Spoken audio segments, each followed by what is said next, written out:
हुए। 4 में से जो 3 ले लिए एनसीसी के और एक गुड़िया है जो टेस्ट करके पास हुई, वो अपनी एकेडमी की है। और इसमें 100 का इनका गुड़िया का फिजिकल के एनसीसी बी सर्टिफिकेट के 10 नंबर। बहुत ही शानदार।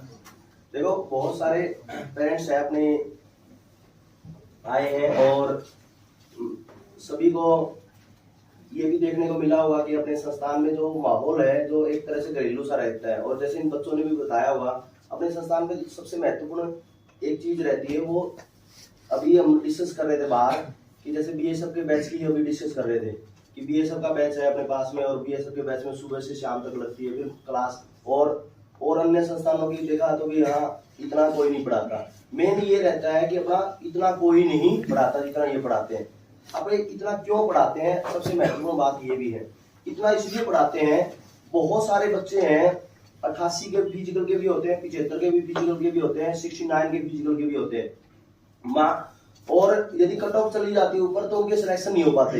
यदि कट ऑफ है जैसे अभी है 192 कट ऑफ है गई है, जो 192 कट ऑफ गई है 88 का, यदि जिसका फिजिकल 100 का 100 नंबर ले लेगा ना, 188 उसके सिलेक्शन हुए ही नहीं। लेकिन वो एसएससी जीडी का देगा एग्जाम, बीएसएफ का एग्जाम देगा, अन्य एग्जाम देगा ना, तो सारे क्लियर होंगे यदि सही तरह से पढ़ेगा तो, सही तरह से उसने तैयारी की है तो फायदा ये रहता है। और फीस भी कब लेते हैं, बाद में लेते हैं अभी तो। और शुरू में तो जो जने books bag assignment test series की कुछ जमा करवाई होगी वही जमा करवाई है। और अपना बच्चा है क्या नॉर्मल फैमिलियों से होता है, फ्री में पढ़ जाता है और सिलेक्शन होगा तो वही फीस देता है और बाकी बच्चे फ्री में पढ़ जाते हैं। कई बच्चे ऐसे भी है अपने जो आर्मी में जैसे कम फिजिकल होने के कारण वो सिलेक्शन नहीं ले पाए, क्योंकि नंबर है वो कट ऑफ ज्यादा चली गई और उसने 48-49 क्वेश्चन भी किए।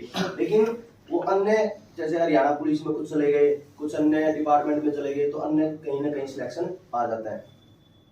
और फिर दूसरा अपना जो संस्थान में ये रहता है कि को जैसे जो बच्चा अब्सेंट हो जाता है तो फोन करके तो पेरेंट्स को बताते हैं कि ये बच्चा नहीं आया। तो जो अच्छे बच्चे हैं जो सिलेक्शन के और घर वालों का थोड़ा दबाव मानते हैं, कई बच्चे ऐसे भी होते हैं ताकि मैं तो मेरे माँ बाप की नहीं मानता तो मास्टर की कैसे मानूंगा, तो माँ बाप की नहीं मानता तो फिर मास्टर की तो कहाँ मानेगा, बात सही है। तो इस तरह के तत्व है वो रह गए सारे के सारे।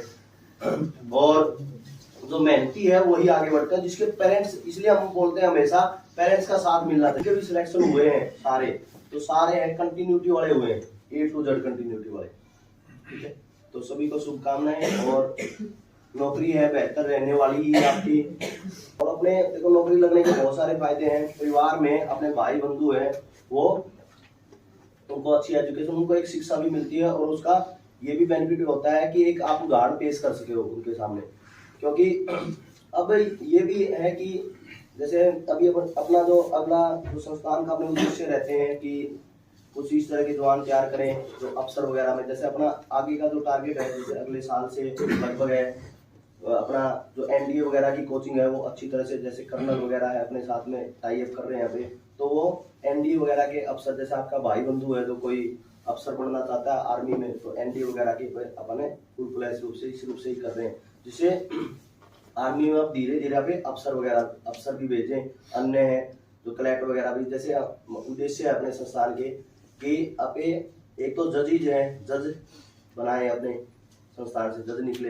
जज कैसे निकले, क्लैट के माध्यम से, जो +2 के बेस पे क्लैट का एग्जाम होता है, फिर उसके बाद में जुडिशरी की तैयारी करके बच्चा जज बने। दूसरा है यूपीएससी, तो +2 बेस पे ही +2 तक बच्चे को इतना बढ़िया तैयार करते जो प्रीलिम्स का सिलेबस है पहले ही कर ले बच्चा, तो इस रूप से अपने +2 तक का ऐसा सिस्टम कर रहे हैं। और +2 बेस पे ही अपना एनडीए, 3 चीजों पर अपना फोकस है। तो इस रूप से अपना संस्थान है इम्पैक्ट गुरुकुल है वो शुरू करने की योजना बना रहे हैं आगे।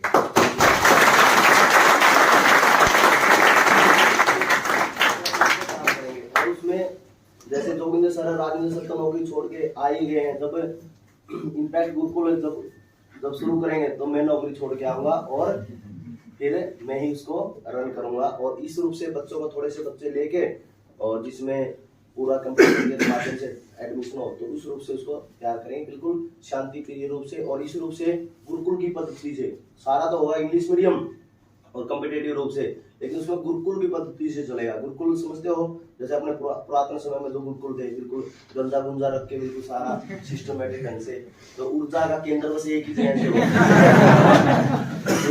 जरूर है।